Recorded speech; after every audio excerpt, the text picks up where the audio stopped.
எண்ணெய் ஊற்றேன். 3 ஸ்பூன் எண்ணெய் ஊற்றிருக்கேன்.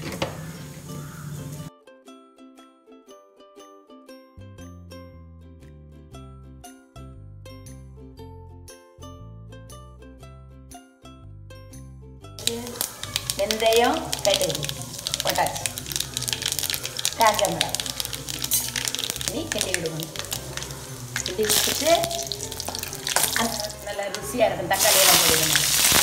இது எத்தனை சின்ன உள்ளிமா? 5 சின்ன உள்ளி போட்டுருக்கோம். நல்லா வதங்கினோன்னா தக்காளியும் போட்டு வதக்கணும். வதக்கிட்டு வெந்தயம், கடுகு, ஜீரை இது போட்டிருக்கு. காஞ்ச மிளகு, சின்ன உள்ளி போட்டிருக்கு. வெங்காயம் போட்டு இவ்வளோ வதங்கினது மாதிரி இருக்குது. தக்காளி 3 தக்காளி போட்டிருக்கோம். சரியா? இந்த தக்காளியில் 2 உப்பு போடணும். அப்போ நல்லா வதங்கிடும். உப்பு கணக்கா கொண்டா நல்லா வதக்கணும். உள்ளி முதல் போட்டாச்சு. ஒரு 5 உள்ளி, அப்புறம் 3 தக்காளி, பெரிய தக்காளி. இது நாட்டு தக்காளி தான். போட்டு நல்லா வதக்கணும். தேங்காய், பச்சை தேங்காய் 1 நுள்ளு, 2 இவ்வளோ தேங்காய் போட்டிருக்கேன்.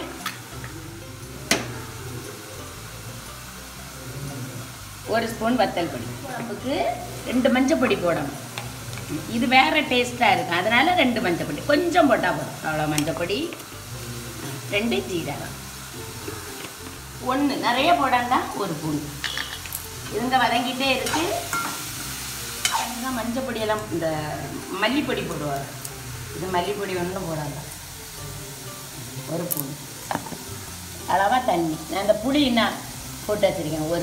இவ்வளவு புளி கொஞ்சம் தான் போட்டிருக்கேன். கணக்காக ஊற்றணும். நல்லா அடிச்சிருக்கு. நல்லா வள்ளுவாக அரைச்சிருக்கேன். ஏன்னா இது முத்தின தேங்காயில் பிஞ்சு தேங்காய் ஊற்றேன். நாங்கள் இன்றைக்கி இந்த குழம்பும் முருங்கைக்கீரையும் பப்படம் பொரிச்சு சாப்பிட போகிறோம். புளி வச்சுருந்தா புளி தண்ணி நான் விட்டுட்டு காட்டுறேன் எவ்வளவு தண்ணி வைக்கணும். சூப்பராக இருக்கும். பார்த்தாலே அது ஒரு இதாக இருக்கும்.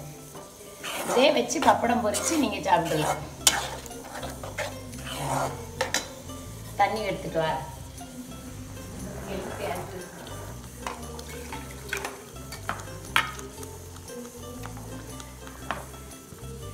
எதுக்கு மஞ்சள் பொடி போடியோன்னா வேற வித்தியாசமாக இருக்கும். விரங்கறி மாதிரி இருக்காது. அதனால தான் இந்த மஞ்சள் பொடி போடியும். கொஞ்சம் நிறைய போடக்கூடாது, கொஞ்சம் போடுங்க. சரியா? நல்லா கொதிக்கணும். என்ன வேணும்னா கொஞ்சம் தண்ணி விடலாம். உங்களுக்கு 2-3 பேருக்குன்னா இவ்வளவு போதும். நான் கொஞ்சம் தண்ணி விடுவேன்.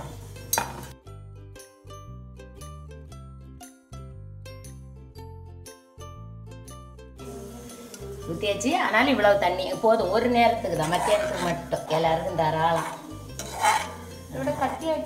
இதோட கட்டியாக வச்சிடணும்னா இதோட சூப்பராக இருக்கும். அப்படி தக்காளி இப்படி கட்டியாட்டு அதை போட்டே சோத்தில் விரைச்சி சாப்பிட்றலாம். தின்னு பாருங்க, அப்படி டேஸ்ட்டாக இருக்கும்.